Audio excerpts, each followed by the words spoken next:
Dear friends, at the outset, let me thank the organizers and Karnataka State Ophthalmological Society for giving me this opportunity to present the Dr. K. Bhujanga Shetty Oration.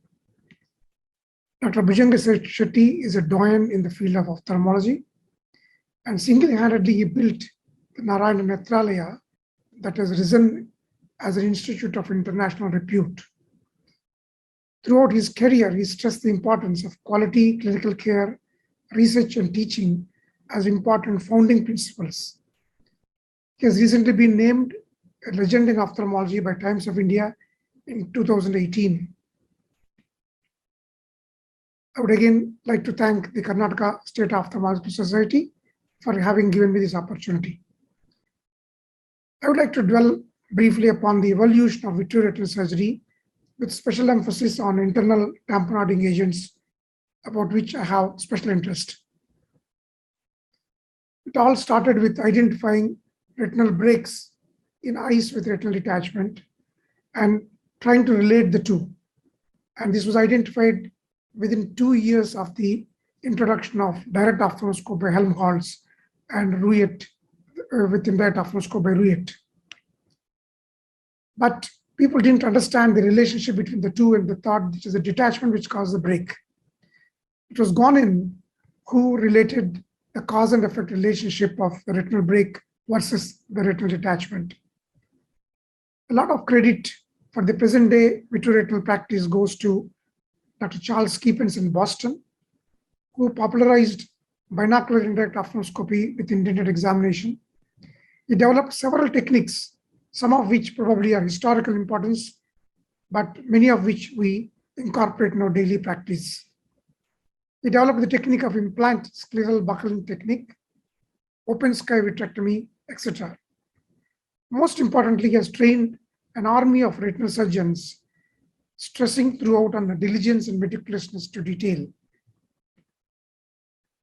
Coming to retinal reattachment surgeries, the initial attempts were always external in nature because vitrectomy was not in vogue at the time. Indenting the eye wall to approximate the retina to the retinal pigment epithelium was what was attempted. The initial procedures was scleral resection, as was done by Mueller, Linder, and Chaplin. And rapidly it was replaced by indentation techniques without scleral resection using exogenous material.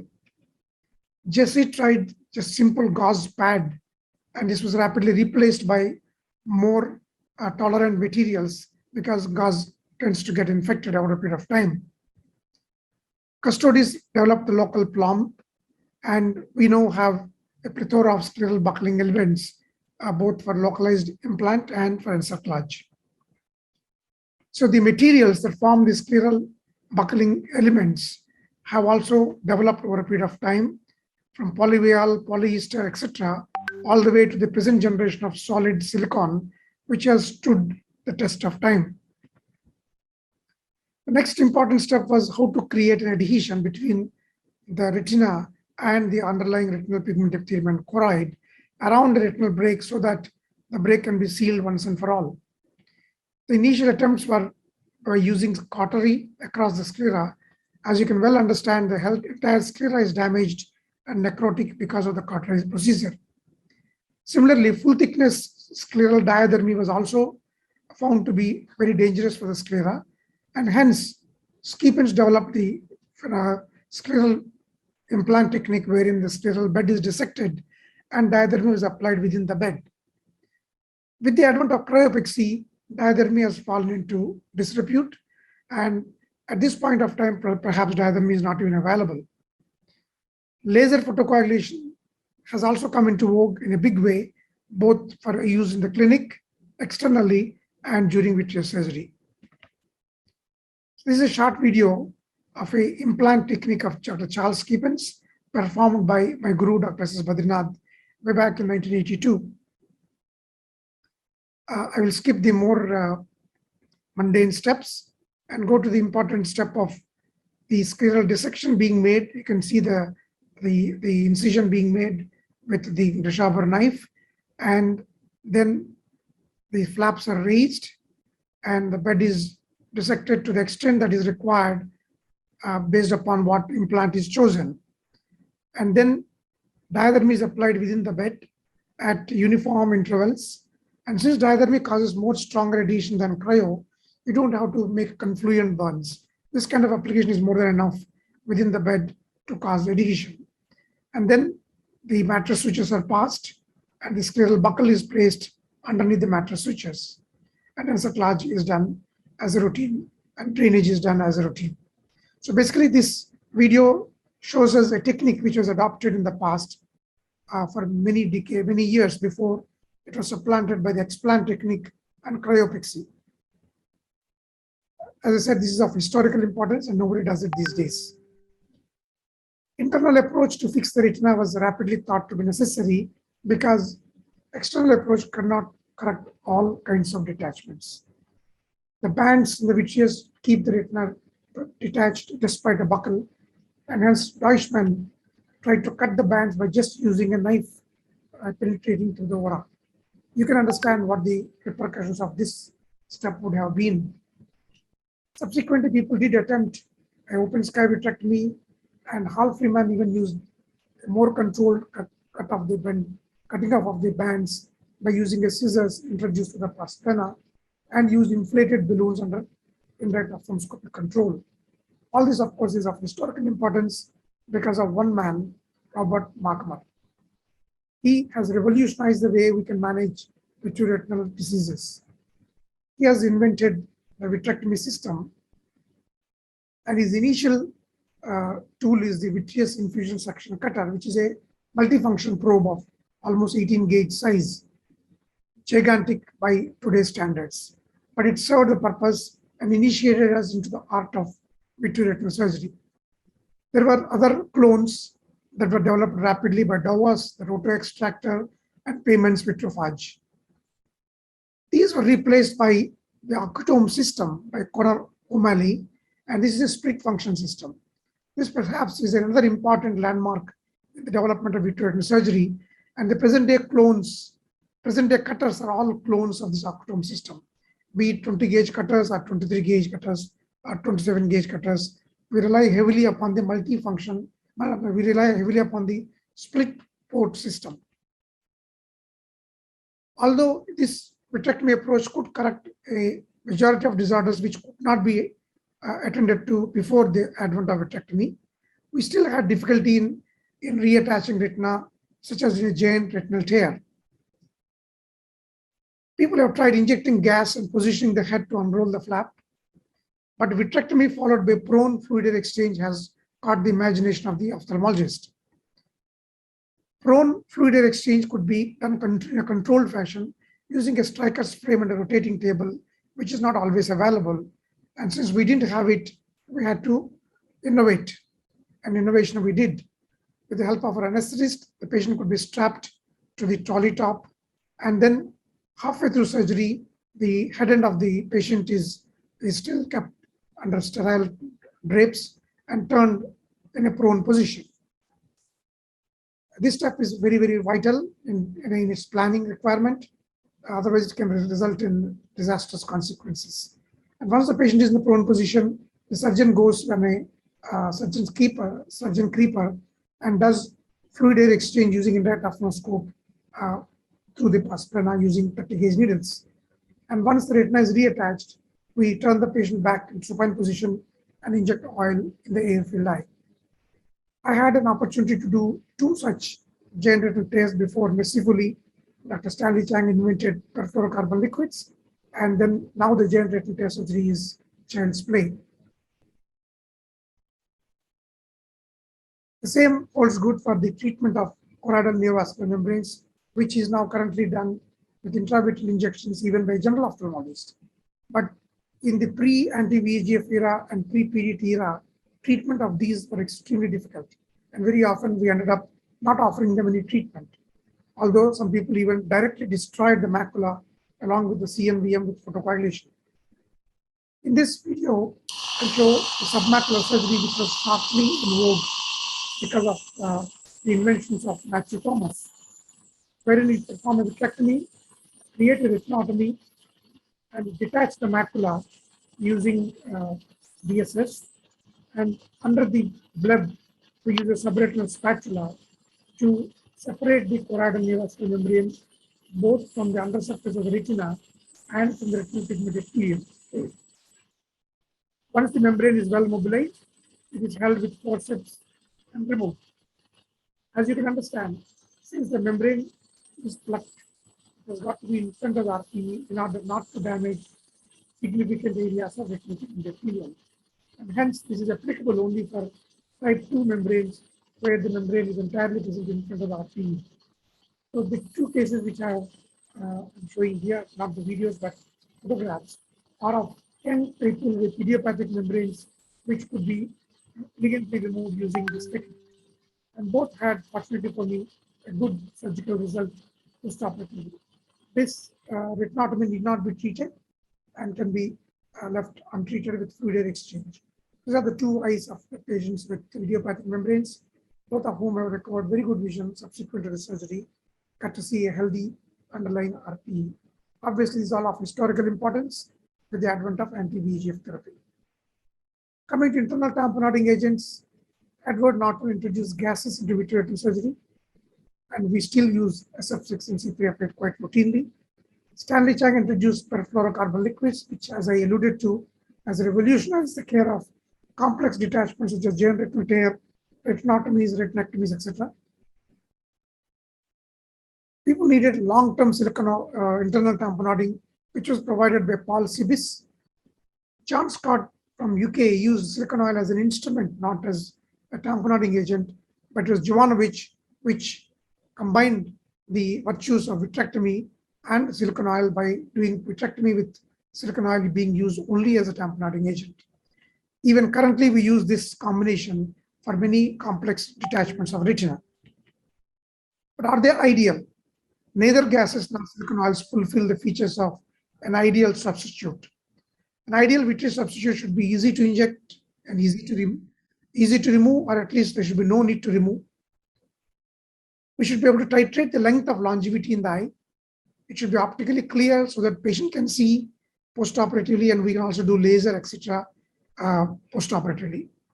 It should be able to obviously support the retina and permit retinal reattachment. It should have no mechanical or toxic effects on the retina and should not cause cataract or glaucoma. Ideally, there should be no need for special posture and there should be no restriction on air travel. Now, none of the substitutes we have currently fulfill these criteria. So there's obviously need to try and identify newer substitutes.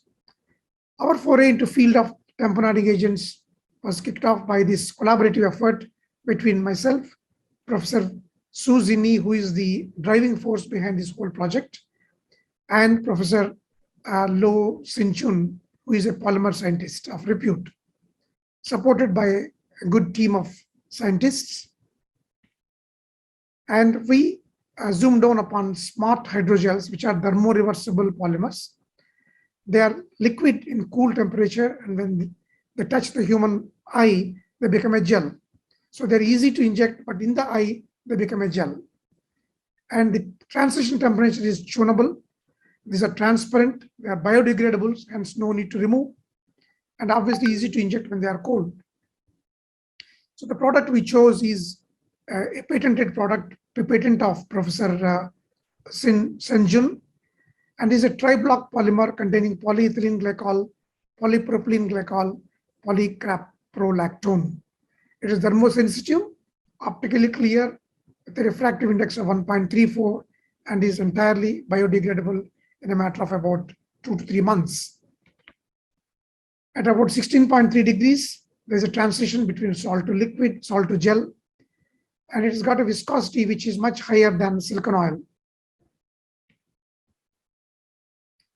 The current tamponading agents function by flotation force and buoyancy, while the hydrogel acts by swelling counterforce, and hence potentially it can tamponade inferior breaks as well, and perhaps does not need special posturing. As you can see, the surface tension of this gel is nearly 10 times that of silicone oil at 37 degrees centigrade temperature. This is the initial experiment in the rabbit eyes, wherein we performed a vitrectomy. This is triamcinolone, which is used to facilitate vitreous detachment, And in rabbits, you know that medullary ray has a strong attachment of residual vitreous, so you cannot remove the entire vitreous from the vitreous cavity. Following vitrectomy, we're injecting the transparent gel. You can see the injection being done to a 25 gauge cannula very comfortably, and it's a absolutely clear, optically clear gel. And following the surgery, we evaluated these rabbits at periodic intervals, and it has not shown any toxic effect to the retina. And evaluate on OCT, you can see all the layers intact, and evaluated histopathologically also, you can make out all the retinal layers are intact, compared to the unoperated eye on top and an operated control where no gel was injected. Once we were encouraged by these preliminary results, we chose to perform surgeries on non-human primates, wherein we did a retinotomy, detached the retina, and then created a retinal break, which was sealed with endolaser following a reattachment and fluid exchange. Following surgery, as you can see, evaluation on fluorescein angiography, autofluorescence, and OCT showed that the macula is perfectly healthy and the retina does not show any signs of toxicity. The same were confirmed by electroretinography, wherein both on scotopic ERG and photopic ERG, the waves are well maintained. We also found something interesting in the rabbit eye. Following the hydrogel injection, when the eye was removed nearly 6 months later, we found something mimicking a vitreous gel. We were really puzzled by what exactly this material is, because it's almost as if we have not done a vitrectomy. It's very, very sticky. As you can see, it's being cut with a knife. Well, contrast this with another eye where vitrectomy was done, but no gel was injected. You can see that this material can be easily sucked with a cannula compared to what I showed you earlier. So this material was then studied. The NMR studies of this material showed that there was definitely no residual hydrogel, which is the first thing we suspected. None of the segments of pure hydrogel, ethylene glycol, polylactone, etc., were not found in this material. And mass spectroscopy of this material showed that the proteins are similar to the native vitreous gel in terms of the types of collagen, non-collagen structural protein, hyaluronic acid binding proteins, heparin, and chondroitin sulfate proteoglycans. So we really don't know what exactly has happened, but it looks as if a vitreous-like material is being generated as a reaction to the presence of the hydrogel. If this were true and it is consistent, it will be a very good boon to offer, because this artificial vitreous can actually support the retina permanently long after the hydrogel has been removed from the eye by biodegradation. In monkey eyes, we could not replicate this part of the study. So the preliminary results were reported in the Nature Biomedical Engineering, and further studies are on to try and refine this product. So the lessons from history are that change is expected, and major innovations come once in a while, but minor improvements are equally important. One should adapt to the change, but also understand that not everything new is good. So before we adapt, we have to assess whether it is really right to change or not. For this, the golden mean of Aristotle comes in handy. Herein, we don't go to any extremes. We try to have a balanced view, an unbiased view of anything new development, and then try to incorporate it into our routine practice. But we don't stumble because we try to incorporate them too soon into practice before it has been tested well. So in conclusion, vitreoretinal surgery has come a long way since the introduction of closed vitrectomy by Robert Markham. Many hitherto untreatable conditions have fallen to the vitreoretinal surgeon's knife. But the absence of a good vitreous replacement still remains an irritant. And we hope that the thermoreversible hydrogels that we alluded to may hold a promise as a future vitreous substitute. Thank you very much for your attention.